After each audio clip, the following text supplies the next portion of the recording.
It's 8 a.m. Live, local, your Fox 29 Morning News starts now.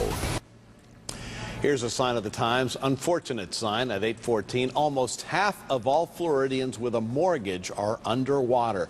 So what can you do to get your home value back up above what you owe the bank? Here was some timely advice is Fox 29 common sense lawyer Sherry Olafson. So good to see you again. Thanks, John. And we need some common sense these days. You have a two-part solution to this problem. Yes, and you're correct. 11 million Americans are underwater. Wow. But here's the thing. The vast majority of them want to stay in their home. They're not expecting to get help from the government or for banks in any way. So the reason for that is because unlike other investments, we often call our homes an investment, it's not like a stock or a bond. We have emotional attachment to our home. We can't simply sell it like a stock. It's very uplifting to have to move, uprooting to have to move. Right. And we also use our homes. So it's kind of like a car or any of these other things we use. We don't really necessarily expect to make money on those. Right. But here's the thing. There are two parts to being underwater. The first part, let's start of with the course, first part. right. And so our solution, which that's the goal here, is to make a plan to solve it.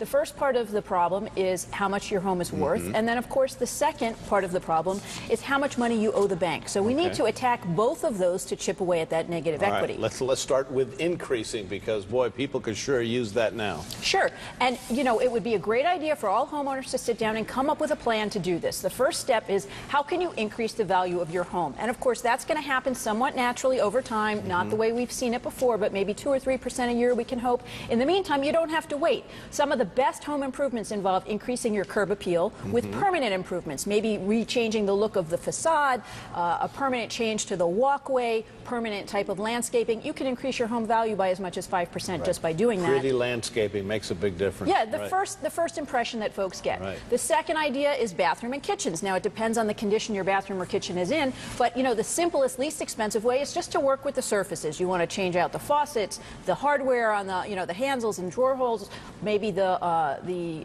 facade of your bathtub, that kind of thing. Also, painting and flooring. Do not be cheap with the painting and flooring, because that goes a long way. And last, for improving your home value, if you have square footage somewhere in your home, maybe a patio that can be enclosed, a garage that you can convert to usable square footage, that's huge, because we determine the value of our home based on the square footage. So if you can cost effectively increase the square footage, it's a great idea. You don't want to waste space. Okay, so how do you decrease now the amount you owe the bank? Good question, and we talk about that often. There are several ways that you can try to do that. The first is if you're in a position to refinance, and if you're underwater, this is going to have to be what we call a cash-in refinance, where you bring some cash to the table, you get a shorter term loan and a lower interest rate, and you will decrease your negative equity a lot quicker. The second is to prepay as much of the principal as you can. If you can throw in an extra $50 or $100, it chips away at that negative equity. We have it there as repay, but you mean prepay, Prepay right? the principal. Thank you. Prepay the principal. Okay. And what you want to do is just send a separate check, clearly delineate that that's what you're doing. You can also make one extra mortgage payment a year at the beginning of the year, and depending on your circumstances, on a 30-year loan, that could take down as much as 6 years on your loan repayment. Well, and some banks allow you to actually pay bi-monthly. Instead of once a month, you pay twice a month, half the amount, and you can actually decrease some loans by as much as 15 years. Well, that's so great. In this way, John, all of us can come up with a plan and actually be underwater for a lot less time. In other words, decrease our negative equity and get that off our plate. Well, the sooner the better. All right, Absolutely. Great advice as always, Sherry. Thank you so much. Sure. We'll see you next time around. You got it. Let's go back to the news desk. Thank you, guys.